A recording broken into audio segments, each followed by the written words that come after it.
come here and talk rationally about dinosaurs being a fraud. And you're going to say, that's impossible. I've been to a museum and I've seen these dinosaurs. Well, guys, it is a lot deeper than that. And with a lot of things, the dinosaur lie is meant to do a lot of things. It's meant to reinforce evolution. It's meant to make you feel insignificant, and it's meant to hide the existence of God. Now, I'm not a religious channel, but what it's done is dinosaurs, for lack of a better word, have aged the earth in a way that makes God impossible. And you say, what? That's really the plan. Why would somebody want to make God impossible? Well, it comes down to control. That's right. People use dinosaurs, this sounds nuts, follow me, to control us. You say that's impossible. Well, let me give you the example. Let me start out with the person that actually first penned the word dinosaur. There's a guy named Sir Richard Owen. This guy in 1842 wrote about these evil reptiles, these evil lizards, called them dinosaurs. Well, 12 years later, they found a tooth, and they mailed that tooth to Joseph Leidy. And Joseph Leidy at the time was the #1 paleontologist in the world.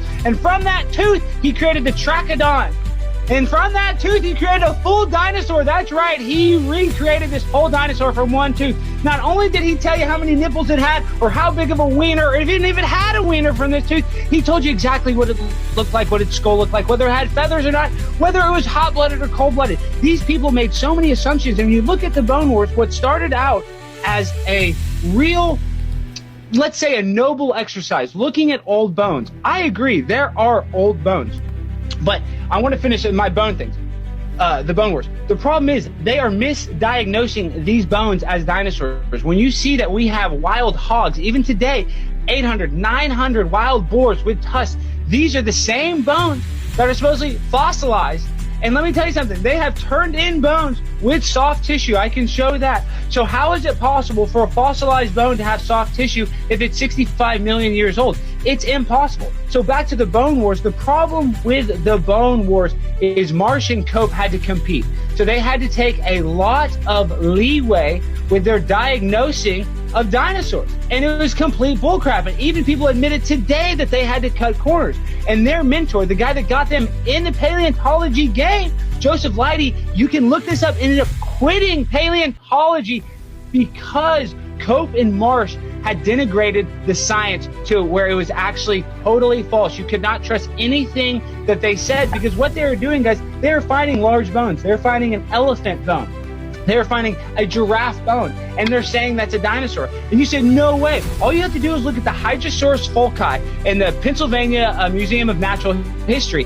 That is the first dinosaur that's ever went on exhibit. And even they admit that they had to use a head that was a replica of an iguana. And then they used the head from Iguanodon, which is another fictional freaking dinosaur. So I get it, guys. There was a time on Earth when there were huge lizards. There was a time on Earth when we were covered in water. And you got to think that we don't even know every single species of fish in the sea. And you don't think these species can wash up on shore? So when it comes to dinosaurs, my big problem is that we don't have a transitional species. They're going to tell you and me that two rocks smashed together and that we evolved from primordial soup. And that before that, these dinosaurs were here 65 million years, farting around, and it doesn't even make sense. Anatomically, these dinosaurs are absolutely incorrect. If you look at their bones, the bones they give us, their body would not even be able to hold up to it if they were as fast as they say they are. But we know that it's all false. It's all make-believe. These people that are studying rocks and aging them, you can't age the dinosaur bone. What you do is you age the rocks around it. So you're not even going to get an accurate aging of these things. And when you look at the bone wars and you see how they had to use all this fraud, they would misrepresent regular bones as dinosaur bones because there was nobody to debunk it.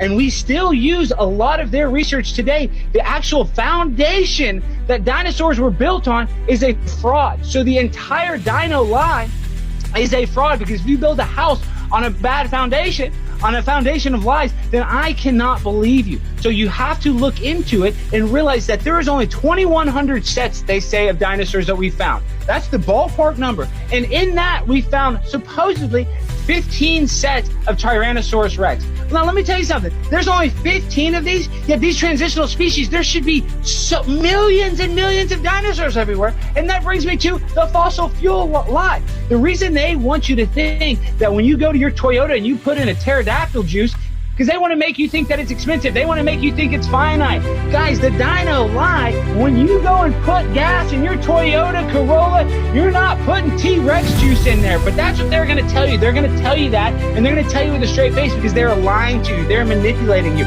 And that's the same thing with Jurassic Park. That's the same thing with The Land Before Time. The thing is, people can make money off the illusions and the trickery of dinosaurs because nobody owns dinosaurs. It is what you call open property for people to exploit. And so they are going to exploit it.